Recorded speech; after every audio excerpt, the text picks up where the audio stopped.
நேசின்னா நம்ம சொல்லுவோம், எல்லாரையும் நேசிக்கிற ஆண்டவர், எல்லாருமே அன்பா இருக்குன்னு சொல்லிட்டு போயிடுவோம். ஆண்டவர் அப்படி சொல்ல, நீ இந்த ஒரு அன்புக்கு ஒரு அளவு சொல்லுகிறார். உன்னை நேசிக்கிற மாதிரி அவங்கள நேசிக்கிறியா? உங்க மகளை நேசிக்கிற மாதிரி மருமகளை நேசிக்கிறீங்களா? உங்க தாயை நேசிக்கிற அளவு அதே மாதிரி உங்களுடைய மாமியாரை நேசிக்கிறீங்களா? உன் அன்பு மாறுபடுதே. அப்ப இயேசு எதிர்பார்க்கிற அன்பு எப்படிப்பட்டது? இயேசுவின் அன்பு. அதுதான் நம்ம கற்றுக்கொள்ள ஆண்டவர் கற்றுக் கொடுத்தார்.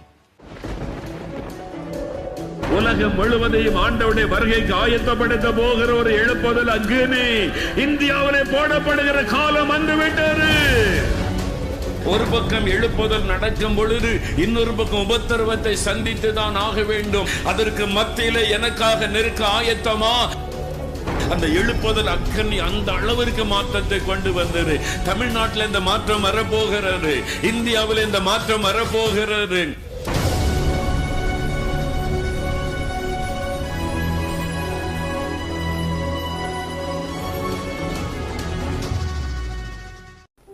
பிரியமானவர்களே, எழுப்புதல் அக்னி என்ற இந்நிகழ்ச்சிக்கு உங்களை அன்போடு வரவேற்கிறோம். இந்நிகழ்ச்சியின் மூலம் உங்களை சந்திப்பதில் மிகுந்த மகிழ்ச்சி அடைகிறோம். தேவனுடைய எழுப்புதல் பணியை தேசமெங்கும் பரவ செய்ய நம்முடைய ஆண்டவர் நம்மை சீஷர்களாய் தெரிந்து கொண்டிருக்கிறார். சீஷர்களாகிய நாம் இயேசுவின் சுபாவங்களில் வளர்ந்து பெருக வேண்டும் என்று ஆண்டவர் எதிர்பார்க்கிறார். நம்முடைய ஆண்டவராகிய இயேசு கிறிஸ்து இந்த பூமியில் மனிதனாய் வாழ்ந்த நாட்களில் எல்லாரிடத்திலும் அன்புள்ளவராய் இருந்தார். பாவத்தை வெறுத்தார், ஆனால் பாவிகளின் சிநேகிதன் என்று அழைக்கப்பட்டார். தன்னை வெறுத்தவர்களையும் மன்னித்து தன் அன்பை எல்லாரிடத்திலும் வெளிப்படுத்தினார். தன்னிடத்தில் வருகிற அனைவரையும் அவர் நேசித்து நன்மை செய்கிறவராய் சுற்றி தெரிந்தார். ஆம் பிரியமானவர்களே, நாம் அனைவரும் இயேசுவை போல் பிறரை நேசிப்போம், எழுப்புதலை காண்போம். இப்பொழுதும் சகோதரர் மோகன் சி லாசரஸ் அவர்கள் தேவனுடைய செய்தியை பகிர்ந்து கொண்டு உங்கள் ஆசீர்வாதங்களுக்காக ஜெபிப்பார்கள். இயேசுவை போல நம்ம மாறணும், அதுதான் ஆண்டவருடைய விருப்பம். நம்மை மாற்றுகிறவர் பரிசுத்த ஆவியானவர். அதுக்குதான் வேத வாசிக்கிற ஜெபிக்கிறது எல்லாமே அவரை போல நம்ம மாறணும் என்பது. அதனால நம்ம இயேசுவாகிவிட முடியாது. இயேசுவை போல நம்ம மாறுவதற்கு ஆவியானவர் வழி நடத்துவார். அதனால் நானும் இயேசு ஆயிட்டேன், நான் தான் கடவுள் அப்படின்னு சொல்லக்கூடாது. அந்தி கிறிஸ்துவின் ஆவி. சிலர் அப்படி ஆயிடுவாங்க, நீ கடவுள் ஆயிரலாம் அப்படிம்பாங்க. கடவுள் ஆயிர முடியாது. கடவுள்ன்ற ஒரே ஒருத்தர் தான், இயேசு கிறிஸ்து தான். அவரை போல நம்முடைய சுபாவங்கள் குணங்கள் மாறும். அதுல ஒன்றுதான் இப்ப பார்த்திருக்கிறோம், அன்பு. இயேசுவை போல அன்பு.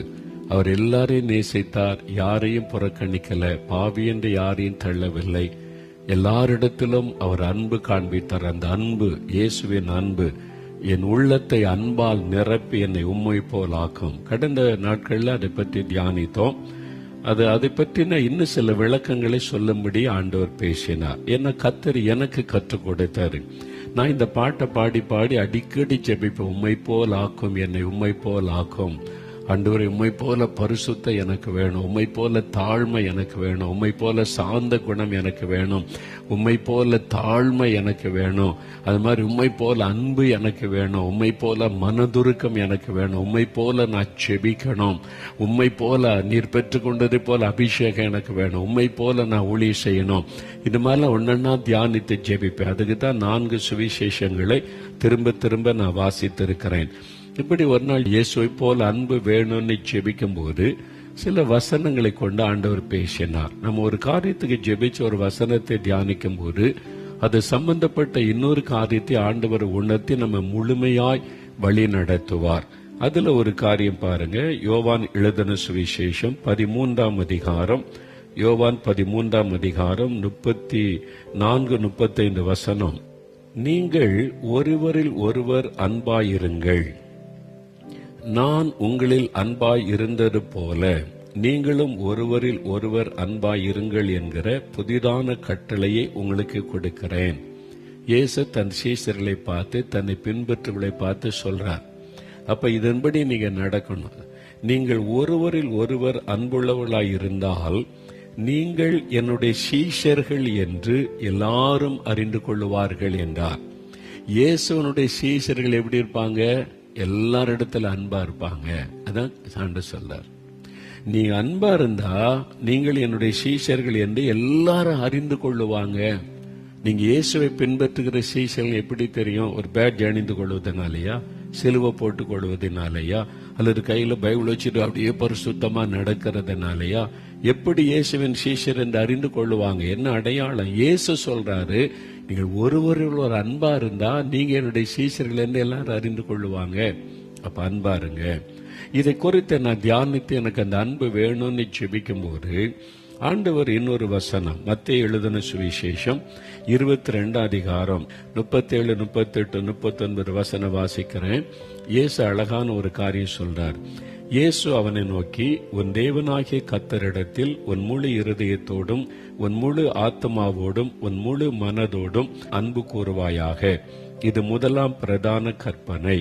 இதற்கு ஒப்பாயிருக்கிற 2ஆம் கற்பனை என்னவென்றால், உன்னிடத்தில் நீ அன்பு கூறுவது போல பிறனிடத்திலும் அன்பு கூறுவாயாக என்பதே. பழைய ஏற்பாட்டுல நிறைய கற்பனைகள், அதுல முக்கியமானது 10 கற்பனைகள். இப்ப இயேசு சொல்லுகிறார், அதெல்லாம் விட்டு நான் எல்லாத்தையும் சுருக்கி 2 கற்பனையா சொல்றேன். ஒன்று, தேவனிடத்தில் அன்பு கூறுவது, முழு இருதயத்தோடு முழு பலத்தோடு அவிடத்தில் அன்பு கூறுவது. 2வது, சக மனிதரிடத்தில் அன்பு கூறுவது. பிறனிடத்தில் அன்பு கூறுவதுன்னா எல்லாருமே, நம்மை தவிர எல்லாரும், நம்முடைய குடும்பத்தார் மட்டுமல்ல, நம்ம தெருவில் உள்ளவங்க, கிராமத்தில் உள்ளவங்க, பட்டணத்தில் உள்ளவங்க, கூட வேலை பார்க்கறவங்க, கூட படிக்கிறவங்க, கூட பிசினஸ் பண்றவங்க, நம்ம பார்க்கிற எல்லாரையும் நம்ம நேசிக்கணும் அப்படின்னு இயேசு ஒரு கட்டளை கொடுக்கிறார். அது எப்படி இது குறித்து எல்லாரையும் நேசிக்கிற ஆண்டவரே அப்படிலாம் நான் சொல்லி இருக்கிறேன். ஆனா அந்த நாள்ல நான் எனக்கு ஞாபகம் இருக்குது, ஒரு மாடியில உட்கார்ந்து நான் தியானிக்கும் போது ஒரு ஊழியத்துக்கு போயிருந்த சமயம் இந்த வசனத்தை கொண்டு பேசும்போது நான் கண்ணீர் விட்டு அழுதேன். நான் அதில் குறைவுபட்டிருப்பதை ஆவியானவர் உணர்த்தினார். எப்படி உணர்த்தினார்? நான் எல்லாரையும் நேசிக்கிறேன்னு, யாரையும் வெறுக்கலையே அப்படின்னு சொன்னாலும் ஆண்டவர் என்கிட்ட ஒரு கேள்வி கேட்டார். உன்னிடத்தில் அன்பு கூறுவது போல பிறனிடத்தில் அன்பு கூறுவாயாக. இதுதான் என்னுடைய கட்டளை. நீ மற்றவங்களை நேசிக்கிற உண்மைதான், ஆனா உன்னை நேசிக்கிற மாதிரி நேசிக்கிறியா? இதான் வசனத்தின் மூலம் ஆண்டவர் என்கிட்ட பேசின. உன்னிடத்தில் அன்பு கூறுவது போல பிறனிடத்தில் நீ அன்பு கூறுகிறாயா? அப்படின்னா என்னது ஆண்டவர்? எல்லாரையும் நான் நேசிக்கிறேன், எல்லாத்துக்கிட்ட அன்பா தானே இருக்கிறேன். உதாரணத்துக்கு ஆண்டவர் சொன்னார், நான் உனக்கு இயேசுவுடைய ஊழியம் தந்திருக்கிறேன், இந்த ஊழியத்தை நீ நேசிக்கிறல்ல? ஆமா நேசிக்கிறேன். அதே மாதிரி இன்னொருத்தர் செய்யற ஊழியத்தை உன்னால் நேசிக்க முடியுதா? அதே அளவு நீ நேசிக்கிறது உண்மை. இந்த ஊழியத்தை எந்த அளவு நேசிக்கிறியோ அந்த அளவு நேசிக்கிறியா? எனக்கு பதில் சொல்ல முடியல. இது ஆண்டவர் கேட்ட கேள்வி. வசனம் என்ன சொல்லுது? இயேசு சொல்றாரு, உன்னிடத்தில் அன்பு கூறுவதை போல நீ பிறனிடத்தில் அன்பு கூறு. நமக்கு விளக்கம் தெரியல. ஆண்டவர்கிட்ட நம்ம எல்லாம் கரெக்டா இருக்கிறோம் அப்படின்னு நினைக்கிறோம். அப்ப ஆண்டவர்கிட்ட கேட்ட போது சொன்னார், நீ இயேசுடைய ஊழியத்தை நேசிக்கிற அளவு நீ அந்த ஊழியத்தை நேசிக்கிறியா? என்னால பதில் சொல்ல முடியல. என் அன்பு குறைவுபட்டு இருந்தது. அந்த அளவு நேசிக்கல. அவங்களையும் நேசிக்கிறேன், அவங்களுக்காக ஜெபிக்கிறான்னு சொன்னா சரி. இயேசுடைய ஊழியத்துக்கு எப்படி நீ ஜெபிக்கிறேன்? அதே அளவு அந்த ஊழியத்துக்கு ஜெபிக்கிறியா? அவங்களுக்காக ஜெபிக்கும் அதே பாரத்தோட அதே மாதிரி ஜெபிக்கிறியா? இல்ல, அங்கதான் அன்பு குறைவுபடுகிறது. இயேசு கற்றுக் கொடுத்த அன்பு என்னது? சும்மா எல்லாரையும் நேசிக்கிறேன்னு சொல்றதா? கடவுள் இல்லைன்னு சொல்ற மனுஷன் கூட அன்பா தான் இருக்கிறான். எல்லாத்திட்டும் அன்பு இருக்குது. ஆனா இயேசு சொல்லுகிற அன்பு எப்படிப்பட்டது? உன்னிடத்தில் அன்பு கூறுவதை போல பிறனிடத்தில் நீ அன்பு கூறுகிறாயா என்பதுதான். நீங்க யோசித்து பாருங்க, அப்படி நேசிக்கிறீங்களா? உங்க மகளை நீங்க எப்படி நேசிக்கிறீங்களோ அதே மாதிரி உங்களுடைய மருமகளை நேசிக்கிறீங்களா? மருமகளை நேசிக்கிறேன்னு சொல்லுவீங்க, உங்க மகளை நேசிக்கிற அளவு நேசிக்கிறீங்களா? உங்க தாயை நீங்க நேசிக்கிறீங்களா? அதே அளவு உங்களுடைய மாமியாரை நேசிக்கிறீங்களா? இதுதான் இயேசு சொல்றாரு. இந்த வசனத்துக்கு அதான் அர்த்தம். இயேசு சொல்றாரு, உன்னிடத்தில் அன்பு கூறுவதை போல பிறனிடத்தில் அன்பு கூறுனா என்ன அர்த்தம்? நேசின்னா நம்ம சொல்லுவோம், எல்லாரையும் நேசிக்கிற ஆண்டவர், எல்லாருமே அன்பா இருக்குன்னு சொல்லிட்டு போயிடுவோம். ஆண்டவர் அப்படி சொல்ல, நீ இந்த ஒரு அன்புக்கு ஒரு அளவு சொல்லுகிறார். உன்னை நேசிக்கிற மாதிரி அவங்கள நேசிக்கிறியா? உங்க மகளை நேசிக்கிற மாதிரி மருமகளை நேசிக்கிறீங்களா? உங்க தாயை நேசிக்கிற அளவு அதே மாதிரி உங்களுடைய மாமியாரை நேசிக்கிறீங்களா? அதுதான் நம்ம சொல்றாரு. நீ ஒன்ன நேசிக்கிற மாதிரி இன்னொரு ஊழியத்தை நேசிக்கிறியா? நீ ஜெபிக்கும் போது அதே அன்போடு அதே பாரத்தோடு ஜெபிக்கிறியா? உன் அன்பு மாறுபடுதே. அப்ப இயேசு எதிர்பார்க்கிற அன்பு எப்படிப்பட்டது? இயேசுவின் அன்பு. அதுதான் நம்ம கற்றுக்கொள்ற. ஆண்டவர் கற்றுக் கொடுத்தார். இந்த அன்பு எனக்கு வேணும் ஆண்டவரே. இதுதான் நான் விழுந்து அழுத. ஆண்டவர், அந்த அன்பு எனக்கு வேணும். நீங்க எதிர்பார்க்கிறீங்களே என்ன நேசிக்கிற மாதிரி நான் மற்றவங்களை நேசிக்கணும்னு, அந்த அன்பு எனக்கு வேண்டும் ஆண்டவரே என்று சொல்லி கண்ணீர் விட்டு அழுது தேவ சமூகத்தில் நான் ஜெபம் பண்ணினேன். அதுதான் நான் உங்களுக்கு சொல்லுகிறேன். இயேசு எனக்கு கற்றுக் கொடுத்ததை தான் உங்களோட நான் பேசுகிறேன். என்னுடைய ஜெப நேரத்தில் ஆண்டவர் என்னோட பேசினது எனக்கு கற்றுக் கொடுத்தது. சும்மா அன்பா இருக்கிறேன், எல்லாத்துக்கிட்டும் நேசிக்க தானே செய்யறேன் சொல்லும் போதே சிலர் எரிச்சல் சொல்லுவாங்க. நான் அன்பா தான் இருக்கிறேன், எல்லாத்துக்கிட்ட அன்பா தானே இருக்கிறேன் சொல்லும் போதே இந்த கோபமும் எரிச்சல், அன்பு இல்லாம சொல்லுவது. அப்படி இல்லை. உண்மையான அன்பு, நம்முடைய இயேசுவின் அன்பு உள்ளத்தை நிரப்பணும். அப்ப ஆண்டவர் சொல்ல, உதாரணத்துக்கு வர ஆண்டவர் எனக்கு ஒன்னா கற்றுக் கொடுத்தாரு. பேசடிக ஊழியத்துல நான் மாத்திரம் இல்ல, நிறைய ஊழியர்கள் இருக்காங்க. 300 இப்ப 400 பேர் வந்துட்டாங்க. இயேசுடிக குடும்பம் பெருசா பெருகி விட்டது. ஆண்டவர் சொன்னாரு, அவங்க எல்லாம் அவங்க கூட பணி செய்யற இவர்கள், அவங்கள நீ எப்படி நேசிக்கிற? உன்னை போல நேசிக்கிறியா? உன்னை ஊழியக்காரன் சொல்ற. அப்ப அவங்கள நான் அவங்களே ஊழியக்காரரை போல தான் நேசிக்கிறேன். ஒவ்வொருவரையும் இந்த ஊழியத்துல கர்த்தர் ஊழியக்காரனா ஊழியக்காரியா கொண்டு வந்திருக்கிறார்.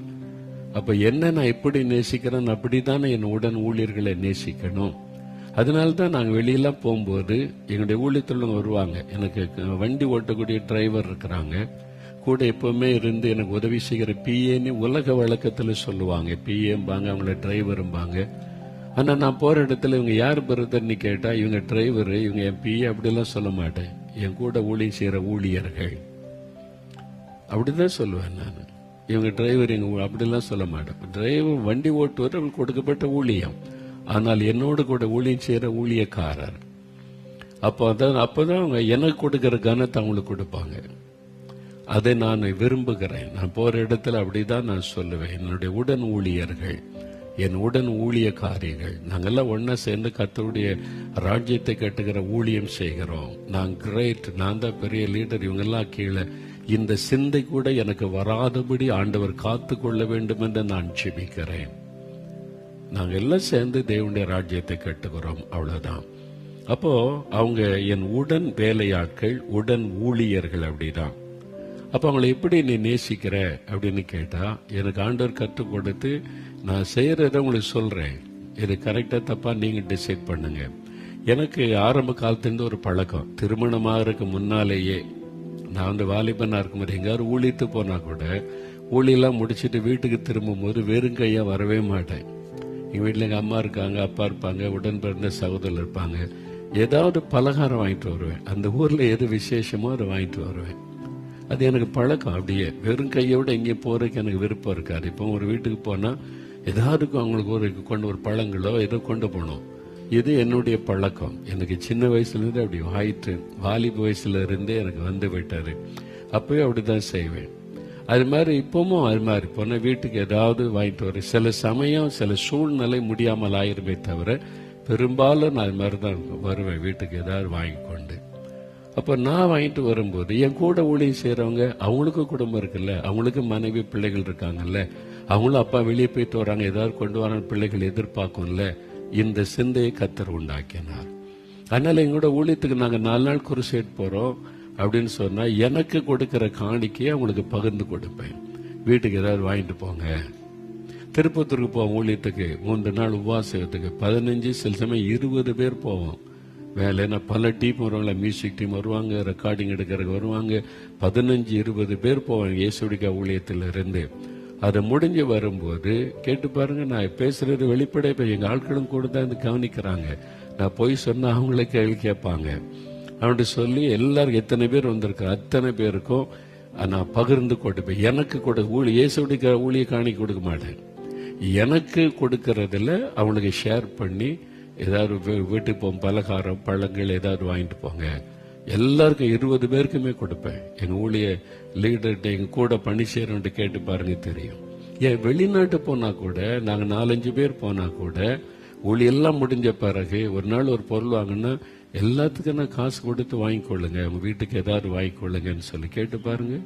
சில சமயங்களுக்கு ராத்திரி பகல ஊழியம் இருக்கும், எங்கேயும் கடைக்கு போய் டைம் இருக்கு. ஏர்போர்ட்ல வந்த பிறகு கூட அவங்க வீட்டுல குழந்தைகள் இருக்கு, அவங்க போகும்போது அந்த பிள்ளைகள் அப்பா வெளிநாடு போயிட்டு வந்திருக்காங்கன்னு வந்து நிற்கும்.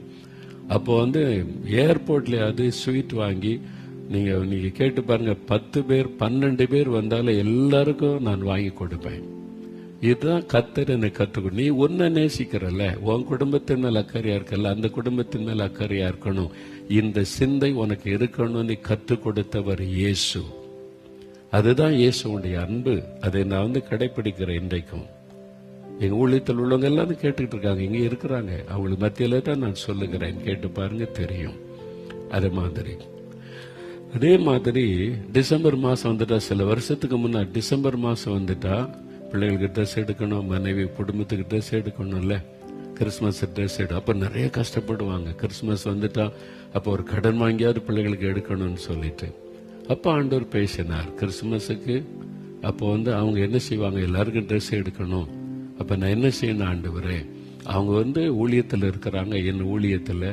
அப்போ நீ உன் குடும்பத்துக்கெல்லாம் கிறிஸ்துமஸ் ட்ரெஸ் எடுக்கணும் எல்லாம் சந்தோஷமா நினைக்கிறல்ல, அதே மாதிரி தான் அவங்க மனை பிள்ளைகளை சந்தோஷமா வைக்கணும்னு விரும்புவாங்க. ஆமா, அதுக்கு என்ன செய்யணும், மாச சம்பளம் வாங்கி அந்தந்த மாச செலவுக்கு சரி ட்ரெஸ் எடுக்க என்ன பண்ணுவாங்க. அப்ப என்ன பண்ணும், போனஸ் கொடு. 1 மாத சம்பளம் போனஸ் கொடுக்கறோம். இயேசுடைய ஊழியத்துல டிசம்பர் மாசம் உங்களுக்கு 2 சம்பளம் கிடைக்கும். 1 மாத சம்பளம், இன்னொரு மாத சம்பளம் போனஸாய் கொடுக்கப்படும். இடையில கொஞ்ச நாள் நிறுத்திவிட்டேன் நான். கொஞ்சம் சிலர் ஊழியத்துக்கு ஒழுங்கா வர்றதில்ல, சரியா செய்யறதில்ல அப்படின்னு கொஞ்சம் மன வருத்தத்துல எல்லாம் கொடுத்து என்ன பிரயோஜனம், 1 வருஷமா 2 வருஷமா நிறுத்திட்டேன். அப்போ ஒரு நாள் ஆண்டவர் பேசினார், உண்மையா ஊழியம் செய்யறவங்க எத்தனை பேர் இருக்கிறாங்க, உன் ஊழியத்துல 2 விதமான மக்கள் இருக்கிறாங்க. ஆண்டவர் எனக்கு வகைப்படுது. என்னது ஆண்டவர் சொல்றீங்கன்னா, ஒரு பக்கம் ஊழியம் செய்யறதுக்குன்னே ஊழியக்காரர் ஊழியக்காரிகளா ஊழியம் செய்யறவங்க இருக்காங்க. இன்னொரு சிறு கூட்டம் இருக்காங்க, சம்பளத்துக்கு வேலை செய்யறவங்க, வேலைக்காரங்க. அப்படியே இந்த ஊழியத்துல இருக்கிறாங்க. அவங்க தான் இப்படி கொஞ்சம் பிரச்சனை உண்டு பண்ணுகிறவங்களும், பணத்துக்காகவும் ஒரு ப்ரமோஷனுக்காக வேலை செய்யறவங்க. அவங்க பணத்துக்காக வந்தவர், அவங்க வேலைக்காரங்க. ஆனா தன்னை ஊழியத்துக்கு ஒப்பு கொடுத்து வந்தவங்க ஊழியக்காரர்கள், ஊழியக்காரிகள். இந்த ஒரு சிலர் செய்யற மிஸ்டேக்குனால அவங்க பாதிக்கப்படக்கூடாது.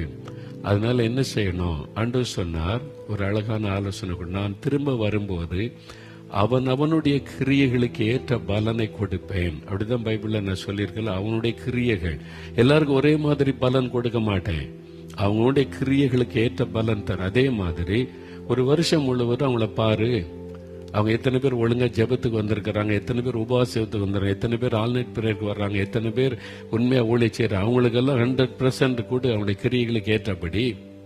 எத்தனை பேர் டிமி கொடுக்கறாங்க, ஏமாற்றம் பண்றாங்க, சும்மானாலும் வெளியே போயிடுறாங்க, அவங்களுடைய எங்களுக்கு ரைட்ஸ் இருக்குன்னு சொல்லி போடுறாங்க. வேலைக்காரன் சம்பள பணத்துக்கு வந்திருக்கிறவங்க, அவங்களுக்கு ஏற்ற மாதிரி கூடன்னு சொல்லி பெர்சன்டேஜ் கணக்கு வச்சு பிரிச்சுட்டோம். இத்தனை காரியத்துக்கும் ஒழுங்கா ஜெபிக்கணும், ஜெபத்துக்கு வரணும், தாமதம் இருக்கக்கூடாது, டிசிப்ளின் பார்த்தா அவங்களுக்கு பாயிண்ட்ஸ் வந்துட்டா 100% 1 மாச சம்பளம்.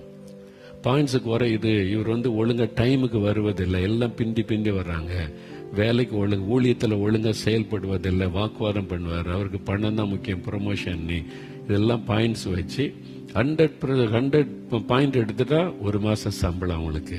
இதெல்லாம் கர்த்தர் எனக்கு கற்றுக் கொடுத்தார். அதனால எல்லாரையும் நேசித்து அவங்களுக்கு உதவி செய்யும். ஜூன் மாசம் வந்துட்டா கொஞ்சம் அப்படியே லோன் கேட்பாங்க, ஒரு அட்வான்ஸ் கொடுங்க அப்படின்னு. எதுக்கு கேட்கறாங்க, ஜூன் மாசம் வந்துட்டான்னா பிள்ளைகளை ஸ்கூல்ல சேர்க்கணும். பிள்ளைகளை ஸ்கூல்ல சேர்க்கும் போது பணம் கட்டணும்ல, அதுக்கு கஷ்டப்படுவதை நான் பார்த்தேன். அப்ப ஆண்டவர்கிட்ட போய் நான் பேசின போது ஆண்டவர் சொன்னார், ஜூன் மாசம் வந்துட்டா பிள்ளைகளை ஸ்கூல்ல சேர்க்கறதுக்கு அவங்களுக்கு கொஞ்சம் பணம் அதிகமாகும், அவங்க சேமிச்சு வச்சிருந்தா கூட போதாது. அப்ப என்ன பண்ணணும், ஹெல்ப் பண்ணேன். அப்ப நாங்க எல்லாம் லிஸ்ட் எடுத்து எல்கேஜில இருந்து 5th வரைக்கும், 5th to 10th வரைக்கும் காலேஜ் படிக்கிற பிள்ளைகளுக்குன்னு படிப்புக்கு உதவி தொகை கொடுக்கிறோம். இந்த ஊழியத்துல ஊழியம் செய்கிற பிள்ளைகள் எல்லாருக்கும் அவங்க ஃபேமிலியில பிள்ளைகளை லிஸ்ட் எடுத்து ஜூன் மாசம் வந்துட்டு பிள்ளைகளுக்கு எஜுகேஷன் ஹெல்ப் என்று ஒரு தொகை அவங்களுக்கு கொடுக்கிறோம், அவங்களுக்கு லகுவா இருக்கணும் என்பதற்காக. அப்புறம் மாத்திரம் இன்சூரன்ஸ் போட்டிருக்கிறோம் எல்லாருக்குமே. திடீர்னு ஒரு வியாதி வந்துட்டு, பிரச்சனை வந்துட்டு, பணம் அதிகம் செலவாயிட்டு என்ன பண்ணுவாங்க? அதனால நம்ம ஊழியத்திலிருந்து கொஞ்சம் தான் ஹெல்ப் பண்ண முடியும். அப்படி வரும்போது இன்சூரன்ஸ் அது எல்லாருக்கும் பண்ணி இருக்கிறோம். அவங்க பணம் கொஞ்சம் போடுவாங்க, ஊழியத்தில் என்ன போட்டு இன்சூர் பண்ணி அவங்களுடைய லைஃப் ஒரு சந்தோஷமா ஊழியம் செய்யணும், அவங்களுக்கு கஷ்டம் இருக்கக்கூடாது என்று சொல்லி. அது மாதிரி திருமணம்னா அதுக்கு ஒரு உதவித்தொகை வச்சிருக்கிறோம். அப்புறம் பேர்காலமான அவங்களுக்கு லீவு, அதுக்கு ஒரு உதவித்தொகை வச்சிருக்கிறோம். மருத்துவத்தில் பாதிக்கப்பட்டா முடிஞ்ச அளவுக்கு என்ன ஹெல்ப் பண்ணுமோ செய்கிறோம். எங்களுடைய சொந்த குடும்பமா நேசித்து தான் எல்லாருக்கும் உதவி செய்கிறோம். ஆனா சிலருக்கு என்ன உதவி செய்தாலும் திருப்தியே வராது. அப்படி சிலர் இருப்பாங்கல்ல, அதுக்கு நம்ம என்ன செய்யறது? பெரும்பாலான பேர் ரொம்ப சந்தோஷம், இந்த ஊழியத்துல சொந்த குடும்பத்தை போல நாங்க இருக்கிறோம், கவனிக்கிறீங்க என்று சொல்லி. சிலருக்கு என்னதான் கொடுத்தாலும் தெரியும், அவங்க ஊழியம் செய்ய வரல, வேலை சம்பளம், எங்களுக்கு ஒரு வேலை இருக்குது, சம்பளம் வருது, அவ்வளவுதான். அந்த மாதிரி மனநிலைமையில ஒரு சிறு கூட்டம் இருக்காங்க. நிறைய பேர் ஆண்டவரை கற்றுக்கூட எல்லாம் வேலைக்காரன், அவன் பணத்துக்கு தாங்க இருக்கிறான். இவங்கெல்லாம் ஊழியம் செய்யறாங்க, எனக்காக தன் ஜீவனை கொடுக்க ஆயத்தமா இருக்கிறவங்க. ரெண்டையும் அடையாளம் கண்டு கொள்ள என்று கர்த்தர் எனக்கு அதை கற்றுக் கொடுத்தார். எல்லா ஊழியத்திலுமே அப்படி இருப்பாங்க. ஊழியம் செய்யறதுக்குன்னு அர்ப்பணிப்போடு இருக்கிறவங்க இருப்பாங்க. வெறும் வேலைக்கு சம்பளத்துக்கு அந்த ஒரு கூட்டமே இருக்கத்தான் செய்யும். அதனால அது தவிர்க்க முடியாது. இதையும் கர்த்தர் கற்றுக் கொடுத்தார். அது மாத்திர நாங்க இருக்கிறது கிராமம். இப்போ பெருசா இங்கே 300 பேருக்கு மேல ஊழியத்துக்கு வந்துட்டாங்க. அப்ப பல வெளியூர்ல இருந்து ஊழியம் செய்யறாங்க. தங்கருக்கு வீடு கிடைக்கிறது ரொம்ப கஷ்டம், இங்கெல்லாம் கிராமப்புறமா இருக்கிறதுனால. அப்ப ஆண்டவர் சொன்னார், அவங்க தங்கருக்கு ஒரு கோட்டர்ஸ் உருவாக்கு. இப்ப 3 கோட்டர்ஸ் உருவாக்கி இருக்கிறோம். என்ன ஊழியம் செய்யறாங்க, ராத்திரி பகலா அவங்க டைம் எல்லாம் பார்க்காம ஊழியம் செய்யறாங்க. இப்ப 9:30 வரைக்கும் நான் இருக்கிறேன்னா 9:30 வரைக்கும் இங்க இருக்காங்க பாருங்க, கேமராமேன் இருக்கிறாங்க, டெக்னீஷியன்ஸ், உங்களுக்கு தெரியாது ஸ்கிரீன்ல அவங்க உட்கார்ந்து இருக்கிறாங்க. அவங்க இதெல்லாம் முடிச்சுட்டு 10 மணிக்கு தான் சாப்பிட போவாங்க. மற்றவங்க 5:30 மணிக்கு ஆபீஸ் முடிஞ்சிடும். அந்த கணக்கெல்லாம் பார்க்க மாட்டாங்க. ராத்திரி பகலா உழைக்கிற ஒரு பெருங்கூட்டம் இந்த ஊழியத்தில் இருக்கிறாங்க. அவெல்லாம் ஊழியக்காரர்கள், ஊழியக்காரிகள், இயேசுக்காக நிக்கிறாங்க. அப்போ பாருங்க, நீங்க பேசிக்கிட்டே இருங்க, நாங்க சாப்பிட போறோன்னு போறதே இல்லை. பாருங்க உட்கார்ந்து இருக்கிறாங்க இங்க. அது மாதிரி உழைக்கிறவங்க இந்த ஊழியத்தில் இருக்கிறாங்க. அப்ப அவங்கள நான் என் சொந்த குடும்ப போல நேசிக்காவிட்டால் நான் பாவம் செய்கிறவனா இருப்பேன். அவங்க மேல எனக்கு அக்கறை இல்லாவிட்டால் அதுவே அப்ப என்ன அன்பு? அப்ப அன்புன்னா அவங்க மேல அக்கறை காட்டு, அவங்க மேல அன்பு செலுத்து. முடிஞ்ச அளவுக்கு நான் செய்கிறேன் பிரயாசம். என்ன குடும்பம் பெருசாயிட்டு 300 பேருக்கு 400 பேர் வந்துட்டாங்க இப்போ. அதனால முன்னால எங்க ஊழியத்துல 50 பேர் இருக்க வரைக்கும் கூட நான் ஃபாரின் போயிட்டு 50 பேருக்கு கிஃப்ட் வாங்கிட்டு வருவேன். இஸ்ரேல் தேசம் எல்லாம் போனா 50 கீ செயின் வாங்கிட்டு வருவேன். என்ன என் குடும்பம் அது அப்படின்னு சொல்லி. இப்பவும் அப்படிதான் நேசிக்கிறேன். ஆனா பெரிய குடும்பம் ஆகிவிட்டது, 400 பேர் ஆயிட்டாங்க. ஆனா எல்லாரும் சிலர் பேர் கூட எனக்கு தெரியாது. இப்போ நிறைய புதுசா வர்றாங்கல்ல, தெரியாது. ஆனா அப்பப்ப விசாரித்தார். அவங்களுக்கு ஒரு திருமண காரியம் வருது, அவங்களுக்கு ரிக்கெட்டு வந்தா எனக்கு நியூஸ் தெரிய வந்துட்டா உடனே கவனம் செலுத்துவேன். ஜெபம் பண்ணி அவங்களை விசாரித்து அவங்களுக்கு என்ன உதவி தேவை உடனே செய்வோம்.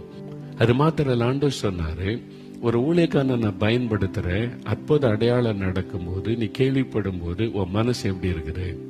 ஒருத்தர் ஊழியம் செய்யறாங்க, பலத்த அற்புதம் நடக்குது, பெரிய அற்புதம் நடக்குது. அதை கேள்விப்படும் போது உன் உள்ளத்துல சந்தோஷம் வருதா அல்லது பொறாம வருதா பாரு. சந்தோஷம் வந்தா நீ உண்மையா என் அன்பினால் நிறைந்திருக்கிறன்னு அர்த்தம். அவங்கள்ட்ட ஏதாவது குறை கண்டுபிடிக்கணும், பொறாமையினால குறை கண்டுபிடிக்க தோணுச்சுன்னா என்னுடைய அன்பு உனக்குள்ள பூரணப்படலைன்னு அர்த்தம். இதை இயேசு கற்றுக் கொடுத்தாரு. இதெல்லாம் அப்ப நான் அதெல்லாம் நம்முடைய உள்ளத்தில் ஆராய்ந்து பார்க்கணும். ஒருத்தரை பயன்படுத்துறாங்க, இந்த ஊழியத்தில் இவ்வளவு பெரிய அற்புதம், உள்ள மகிழணும், சந்தோஷப்படணும். ஆண்டவர் இந்த ஊழியரை பயன்படுத்துறாரு, சந்தோஷம்னு சொல்லி. அப்பதான் உண்மையான கிறிஸ்துவின் அன்பு எனக்குள்ள இருக்குன்னு அர்த்தம். அது விட்டுட்டு என்ன குறை கண்டுபிடிக்கலாம், என்ன குற்றம் கண்டுபிடிக்கலாம் அப்படின்னு சொல்லி குறை இல்லாதக்கிட்டே இருக்கு. யார்கிட்ட குறை இல்லை? ஏங்க நீங்க தூரத்துல பாக்குறீங்க, மோகன்லாஸ் ரொம்ப நல்லவர்ன்றீங்க. கொஞ்சம் கூட பழகி பார்த்தா சில குறை இருக்கும். நம்ம மனுஷன் தானே, நம்ம எல்லாருமே தவறுகிறோம் என்று பவுல் சொல்றார். தவறாத மனுஷன் கிடையாது. தவறி பரிசுத்தத்தை நோக்கி போகிறோம், அவ்வளவுதான். பாவத்துல நிலைன்னு இருப்பதில்லை. ஒரு தவறு இருந்தா மறுபடியும் எழும்புறோம், மறுபடியும் பரிசுத்தத்தை நோக்கி போகிறோம். இதுதான் கிறிஸ்தவ வாழ்க்கை. ஊழியக்காரலா இருந்தாலும் அதுதான்.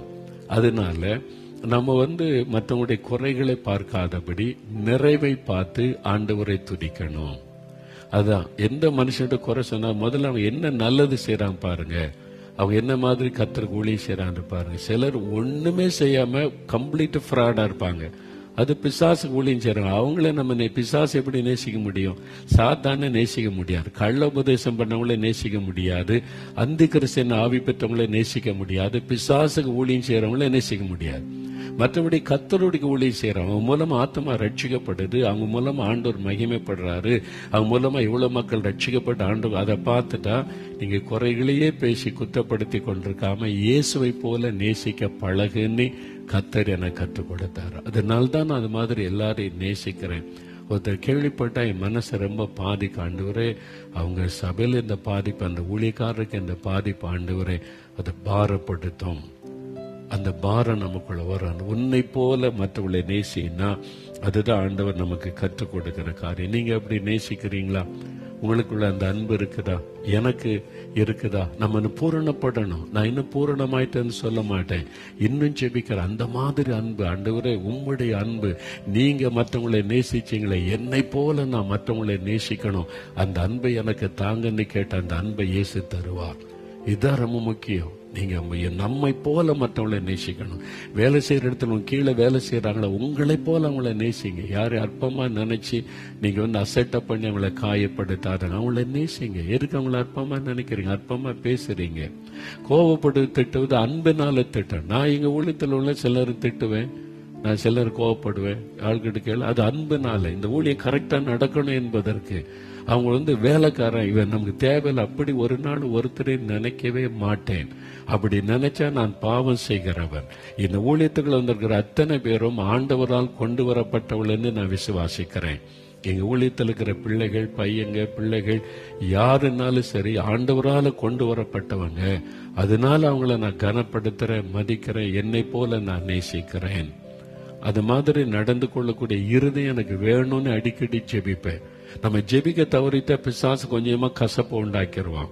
அதுக்கு இடம் கொடுக்கூடாது. யாராவது தூண்டி விடுறதுக்குன்னு சில ஆள் இருப்பாங்க, பொறாமையை நமக்குள்ள உண்டாக்க, சிலருடைய குறைகளை சொல்லி சொல்லி நம்மளுடைய அன்பை கெடுப்பதற்கே சில ஆட்கள் இருப்பாங்க. நம்மளை நேசிக்கிற மாதிரி பிரதர் உங்களை ஏமாத்துறாங்க, நீங்க ஏமாந்துறாதுங்க, பாத்துறாங்கன்னு ரொம்ப அன்பா நம்மகிட்ட அக்கறையை பேசுற மாதிரி ஒரு விஷத்தை விதைச்சிட்டு போயிருவாங்க உள்ளத்துல. அது நமக்குள்ள கிரியை செய்து ஒரு ஆள் மேல வெறுப்ப கசப்பை உண்டாக்கிறோம். அது பாவம். அதை செய்யக்கூடாது. ஆண்டவர்கிட்ட கேட்கணும். மற்றவங்க என்னதான் சொன்னாலும் ஆண்டவர் என்ன சொல்றார் ஒரு ஆளை குறித்து, அதான் முக்கியம். மற்றவங்க என்ன வேணாலும் சொல்லட்டும், கர்த்தர் அவங்களுக்கு ஒத்தனை, இவன் கபடற்ற உத்தம இஸ்ரவேலன்னு ஆண்டவர் சாட்சி கொடுத்துட்டா முடிஞ்சது, அவ்வளவுதான். இவன் எனக்கு பிரியமான ஆண்டவர் சாட்சி கொடுத்தா மற்றதெல்லாம் அடிபட்டுரும். அதனால ஆண்டவர் என்ன சொல்றான்னு கேட்கணும். அதனால நான் ஒரு ஆளை பற்றி கேள்விப்பட்டாலும் இதனாலும் நான் ஜெபிக்காம தீர்மானத்துக்குள்ள வரவே மாட்டேன். அது என்னுடைய அது கிறிஸ்தவ அன்பை பாதித்து விடும்.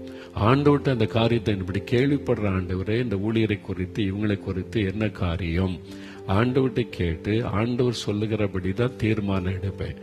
மற்றவங்க சொல்றதை கேட்டு தீர்மானிக்க கூடாது, மற்றவங்க சொல்றதை கேட்டு பேசக்கூடாது. அவன் சொல்றான், இவன் சொல்றான், அந்த ஊழியர் இப்படியா, அந்த ஊழியர் இப்படியான்னு பேசினா அது சாபத்தை உண்டாக்கி விடும். அது அல்ல கிறிஸ்தவ ஊழியம். கிறிஸ்தவுடைய அன்பு, கிறிஸ்தவ அன்புன்னு சொன்னா என்னை போல நான் எல்லாரையும் நேசிக்கணும். மனுஷங்கிட்ட சில குறைகள், பலவீனங்கள் இருக்கும். நாம் அதெல்லாம் மன்னிச்சு நேசித்து நம்ம போகணும். இதை ஆண்டவர் எனக்கு கற்றுக் கொடுத்திருக்கிறார். அதுதான் நான் கேட்டேன், எனக்கு அந்த அன்பு வேணும். இப்போ ஒரு நிமிஷம் நம்ம எல்லாம் ஜெபிக்க போறோம். இந்த அன்பு உங்களுக்கு வேணுமா? இயேசுவின் அன்பு, என்னை போல நான் மற்றவங்களை நேசிக்கணும் ஆண்டவரே.